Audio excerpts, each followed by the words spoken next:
Alright, Chairleft here, and we're checking out Idle Champions on Core Games by creator Dayton Air. Click your way to victory in this Idle RPG. Idle Champions was created by Dayton Air and Cleo, a husband and wife team, so that's pretty cool. We got some CC shoutouts there, and we're gonna hop into it. So, you can see I made 2.8 million gold while I was away. If only that was transferable to real life.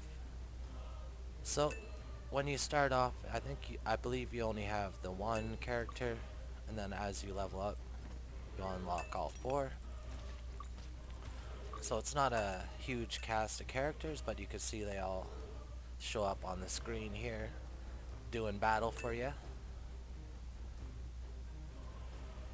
So you have the champions category, artifacts, which I don't have anything yet. Items, this is where you're buying chests. You could check the drop rates to see what you're able to get in them. And also you can purchase gems with credits if that's your jam you want to support. So we got some loyalty points. So this is pretty cool. This creator has a bunch of cross-game things, loyalty points that you could purchase things within those games. So definitely a nice touch there. And then we have multiplayer. So if there's other players in the game, you could send them aid, which gives them some bonuses as well as you, I believe. So currently we're the only person in the game.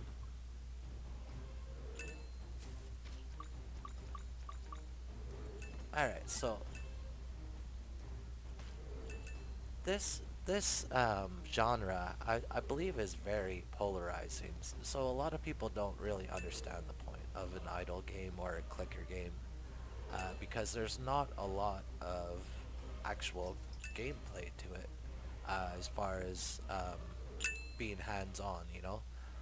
People sometimes look at the screenshots and think it's maybe a turn-based RPG or an action RPG or something like that, and then they'll play it and realize there's not really much in that way to the game. You know, you're only clicking and collecting resources. So what is the appeal of a clicker game or an idle game? So the way I look at it, it's as if you're playing an RPG where all the actual gameplay is taken out of it, and what's left is the leveling up and the progression, and yeah, that's pretty much it. So just getting through the levels. Most of them continue to go while you're not playing it, so when you come back in, as you saw, I got a bunch of resources, which then you could spend to level up.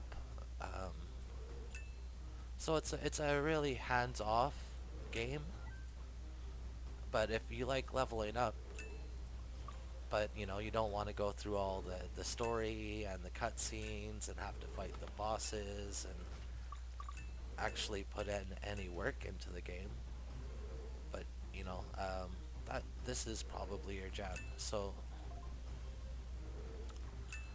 I think while it's definitely not for everybody, I think if you go into a game like this understanding what it's supposed to be, you're gonna have a much better time with it. Um, you know, if you go into it thinking, oh, the enemies look cool, you know, it's gonna be a hands-on type experience, then you're probably gonna have a miserable time, and chances are you might leave an angry review of the game. You know, I've seen a lot of people say, where's the gameplay? This is boring. Um, you know, RPGs aren't for everybody either. So, you know, it's definitely a polarizing genre. So how do I think this one stands up to other ones? You know, I'm not a huge clicker or idle game player. At least I wasn't up until maybe in the last year or so. There's probably been ones I've played throughout my time of video games. Um, but I think the most recent one outside of Core I played was Cell to Singularity, which that game I actually was very impressed with. I really liked the theme. I liked the layout of the game. Um, has some cool 3D environments with animals, and it's just a really fun, well done, even educational game. I think that's one they could definitely use in schools, and I think they should. Uh, so, anyways, check that game out, Zelda Singularity. Um, so then after I had played that, I was like, oh, I'll check some other games out like this. So I tried Clicker Heroes. Pretty much, if you look up clicker games, if you look up the top clicker games, I tried most of them. And initially, because it was like kind of a new thing for me, I was kind of hyped on it for a while, and then I kind of fell off. But it's one of those games that you could play once in a while, or you could play daily, and either way, the progression's there. So if you come back in, say, a month after not playing it, your characters will have been fighting and gathering gold for you in the meantime. So I think that's definitely uh, a cool spin that this genre has. And so yeah, so how does this stack up to these other games? I think um, Clicker Heroes is probably one of the more popular ones. This probably has a nicer interface with the enemies. Arguably some cooler looking enemies. You also have your characters that are here lined up fighting them. Um,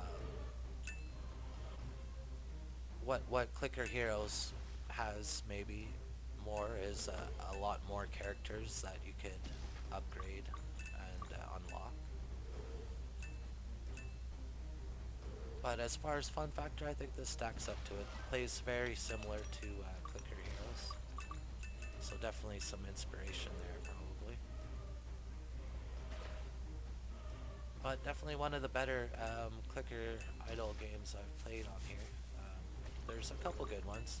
I would even argue something like Cookie Miner is even more of an idle game or a clicker game than a tycoon, as it says in its title.